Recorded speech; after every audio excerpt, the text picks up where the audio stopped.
A4C all for Christ. నేను మీ మధ్య నడిచేదను, మీకు దేవుడినై ఉందును, మీరు నాకు ప్రజలై ఉందరు. లేవియకాండము 26:12. ప్రార్థన. ప్రేమమయుడ కృపామయుడ మా ప్రియ పరలోకపు తండ్రి, మహిమగల మీ నామమునకు స్తోత్రములు దేవా.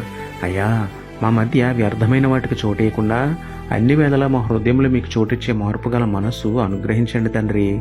మా మధ్యకు రండి, మా చేయి పట్టి మమ్మల్ని నడిపించండి తండ్రి. మీకును మాకును అడ్డుగా ఉన్న వాటిని విడిచిపెట్టి లోకస్తులుగా కాక లోకరక్షకుడైన మీ ప్రజలుగా జీవించే భాగ్యం మాకు ఇవ్వండి ప్రభువా. సమస్త విషయాలలో మాకు తోడుగా ఉండి సకల కీడుల నుండి మమ్మల్ని కాపాడమని వేడుకుంటూ, సర్వసృష్టికర్తయు సర్వశక్తిమంతుడును అయిన మా దేవుడుగా ఉన్న మీకే స్తుతులు చెల్లించుకుంటూ, నమ్ముట నీ వలనైతే నమ్మువానికి సమస్తమును సాధ్యమే అన్న విశ్వాసంతో యేసయ్య పరిశుద్ధ నామములో ప్రార్థించి పొందుకున్నాము పరమ తండ్రి. Amen. Praise the lord. God bless you.